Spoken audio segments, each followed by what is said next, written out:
So you read every day for 10 minutes? When are you reading? Try this. It's been a life goal because I've been studying. But you know, the designing of a business and psychological, just trying to get in better headspaces and accomplish more, and then some pleasure reading too. Any particular books that, really stuck with you? Is it Donald Miller? Yeah, he writes a book. Guy that writes about something called flow. Flow. Yeah. So that's like getting into a good flow of working, right? Well, it's about focus. So how to get people to get into a focus so they're actually in it and doing it. And usually it's how you are when you golf or when you paint or meditate or whatever. Mm-hmm. The time seems different. Sometimes it's with a person you feel flow. That flow state, I know exactly what you're talking about. So if you can create a flow state by giving people puzzles at work or helping them grow, then they'll be more proactive about trying and right. Running with that. One of the purposes or intentions of a business is to eventually help the community.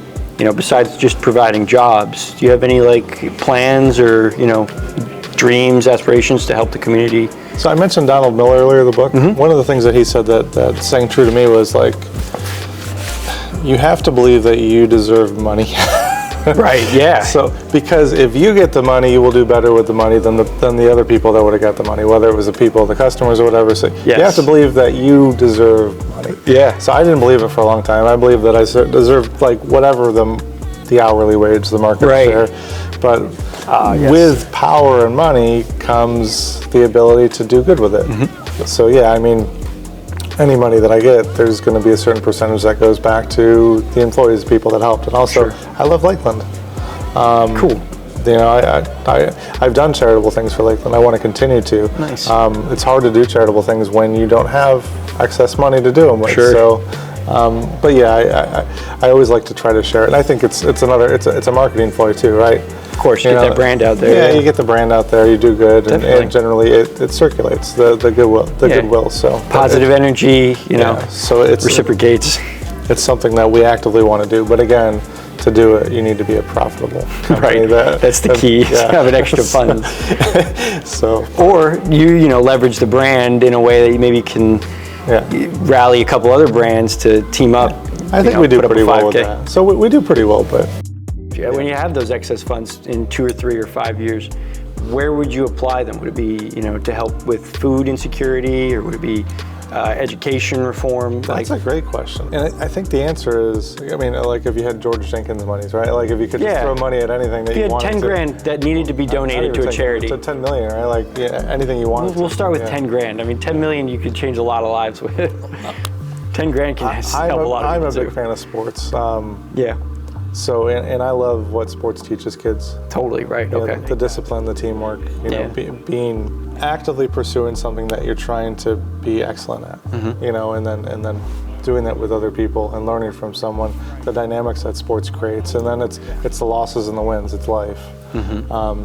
Sure. I would probably, as much as I love education and food and all this stuff, I would probably point towards some underserved thing, sports entity that I could help.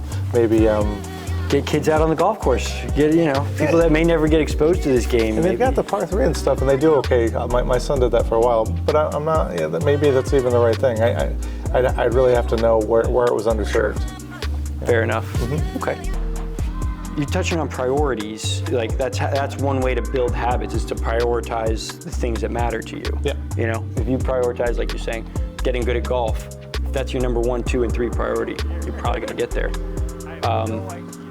What are your current priorities in life at this current time? Obviously, it's going to be different than a few years ago. But it's the two businesses, as the electric company and the AC company, as entities, and trying to build them up to a point where they can run pretty much without me. Mm-hmm. That's the key.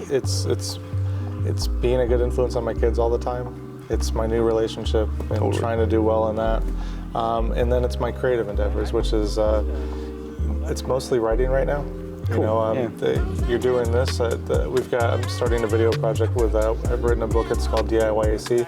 So do it yourself air conditioning, but it needs a whole suite of videos to explain how to change a capacitor out when you're at a residential system. Right. So that's a big project that I'm taking on. But I do try to do that. The last thing I did was the test. So I'm a voiceover for a book that I did not too long ago, and Really? DIYAC. Yeah. So Wow, that's pretty neat. but just trying to prioritize the things because it's too much to do all at once. Sure. So but trying to figure out when I can do something and what the most important thing is. Because for me, I think a lot of people have said that I'm probably ADD or ADHD. Yeah. Having to focus on one thing is generally a lot more powerful than trying to get 10 things done. So Yeah. I've got to figure out the times of the days that I can focus on the things that I want to do personally versus professionally, and then try to be consistent about executing every day to do those. Yeah.